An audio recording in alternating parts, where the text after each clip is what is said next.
people trying to get in before kickoff. We are getting closer and closer, less than 15 minutes to the top of the hour, and this crowd is building. An incredible day here in Ann Arbor. The snow has started to fall.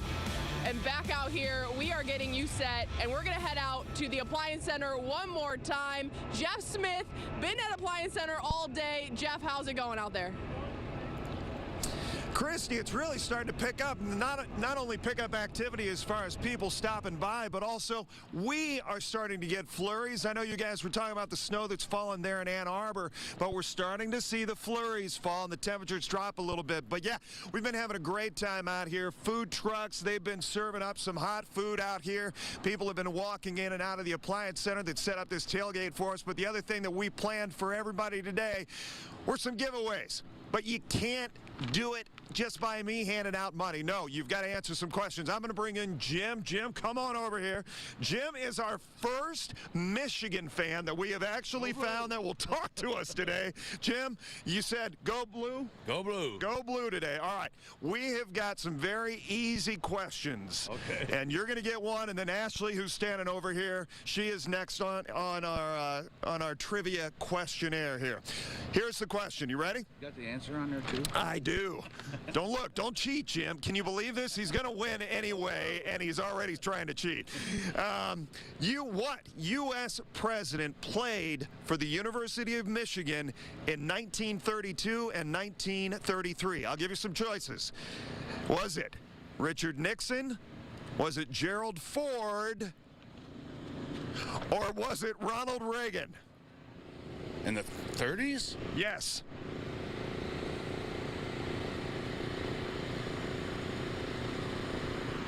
Let me give you one choice. Was it Gerald Ford? Okay. What's your answer? I wouldn't think so. Gerald Ford. Gerald Ford, he got it. He won. Gerald Ford. This is a $50 gift certificate from the Appliance Center. Congratulations, Jim. Okay, thank you. You bet. Have a great rest of your day. You too. Ashley, come on in here. Ashley, who you got with you? Oh, I have Andrew with me. Andrew, come on. You can't just stay on there on the sideline. You got to go on TV as well. We are live right now. So I said, did you see how easy that was for him? Yeah.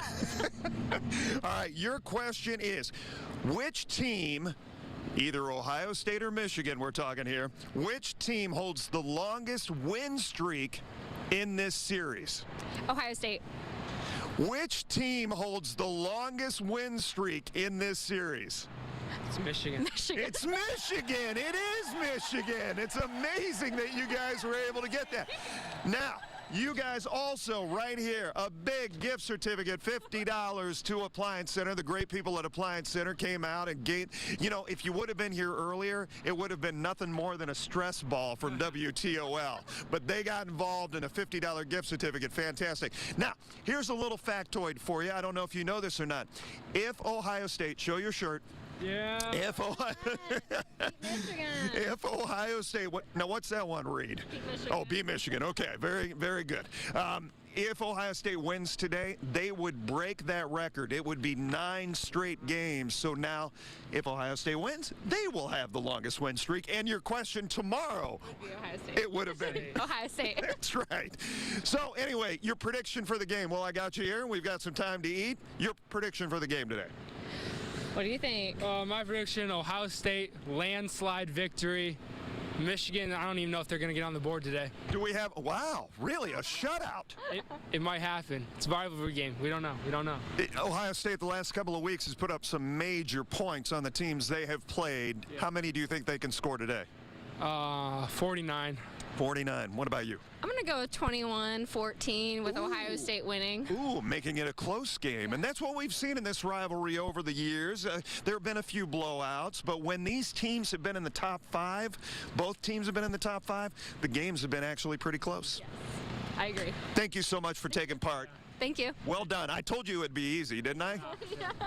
We're having a lot of fun out here at Appliance Center. Of course, we're getting so much closer to kickoff, and we're going to go check in right now with Jordan. He is in Ann Arbor getting ready as the countdown is on. Jordan? Jeff, I actually just sent Jordan back inside, so he's getting set for the game. I'm taking it out on here on the desk. But incredible stuff from Appliance Center all afternoon long. All right, so we got Buckeye fans in Ann Arbor. There's very few Wolverine fans down in Columbus, but there are some Wolverines that are in the heart of this game, in the heart of Columbus. Dan Cummins has that story. The Columbus Zoo has been a staple in the Columbus area since 1927. It has 10,000 animals. Josh Keller is keeper of the North American area, many different species from small songbirds to bears. The Wolverines look like bears but weigh 30 to 40 pounds. Here, a tradition for Ohio State and Michigan Week, letting his Columbus Wolverines put on a show. And they do not disappoint. One curious thing we saw, the female carrying a bone and doing laps around her living space, almost like she was playing keep away.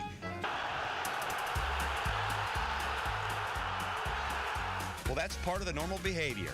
Guillotine, our female, was able to get her new bone, and she wanted to bury a hole and save it for later. But she always wants to make sure that that hole cannot be found by our male Wolverine. So every time that he comes around, she needs to find a new spot to bury that so that hopefully he won't find it. The Wolverines are 8 years old. They've been in Columbus 6 years. They're active from dawn till about 11 a.m. daily. Then they nap from 11 to 5. Then they're active again till bedtime. Okay, they like to nap at 11 a.m. They love to nap at 11 a.m. Does that explain possibly how the Buckeyes have won every game other than 2003 in the last 15? It might. Wolverines are pretty lazy. They take a nap at noon. Yep, they do. You ever seen them eat Buckeyes? I have not seen them eat Buckeyes. I wonder what they think about Buckeyes. I don't think they like a Buckeye very much. Did you know the last known Wolverine in Michigan was in 2006? I did not know that. Actually won. You know what happened to it? What? It was hit by a car. Oh my God. Seriously. Really? But we don't know if it had Ohio license plate. Okay. Got beady eyes, don't they? They sure do. I was thinking their name should be like, there's two of them, Brady Hoke and Jim Harbaugh. Isn't it kind of fitting that a Wolverine is a weasel? Yes and no. I feel like that they definitely have that kind of personality, like running around and rolling around. They have that, but they are just so big that I think that is crazy that they are. But Wolverines are weasels, aren't they? Yes. Leave it to Cummins to call Wolverine a weasel. Full disclosure, you probably already know Cummins an Ohio State fan, so he's taking a little jab there. I also didn't know that Cummins is a zoologist. I learned way more about Wolverines than I ever thought I'd know, so thanks for that, Cummins. All right, we are 5 minutes away from noon at kickoff, just after noon here at the Big House. This game, huge. If you would have told me before this season, that this would be a top 5 matchup, I wouldn't have believed you. With where Michigan was last year and where Ohio State was, this game coming into this year for a top 5 matchup, it just takes this rivalry up even more. Yeah, Ohio State's the favorite here on the road, but Michigan, they got the blue unis, they're at home, they want to make a statement. This is a win or go home kind of game. If you win, you keep on playing. You go to the Big Ten championship. Then you keep your hopes of the college football playoff alive. This game means so much to both of these teams, both of these fan bases, and it's not just Ohio State and Michigan fans that will have their eye on this. Everybody in college football will be looking at this as it impacts so much with the college football playoff. Georgia fans, Alabama fans, Cincinnati fans, Notre Dame fans, anyone there in that top 6, 7, they're going to have their eyes on what happens in this game. This is huge for the college football landscape. I know that we've talked about this for the last 2 hours. It is not the only game in town. It's not the only game happening today. Let's take a look at our game day schedule. A great game day schedule we got for you this Saturday. So this one obviously kicks off at noon. You got Ohio State, Michigan on Fox, and then Toledo versus Akron. Noon, that's on ESPN+. We'll have highlights of that for you coming up tonight on WTOL as well. Another big one, Auburn versus Alabama. You can watch that one right here on WTOL at 3:30. And then Notre Dame versus Stanford, 8 o'clock on Fox. Notre Dame needing a win to keep their college football playoff dreams alive. And they'll be ones that'll watch this game as well, because this game impacts if they can make it into the top 4. So we will see you back here for all of this. What an incredible day. The snow is coming down. but with how heated this rivalry is, you can't feel that it's 28 degrees or whatever John said. The snow is coming down. It's not as windy, so that's good. But we will see you back here tonight for all the coverage. 5 minutes, less than 5 minutes away from kickoff. So have an incredible Saturday, and we will see you back here tonight.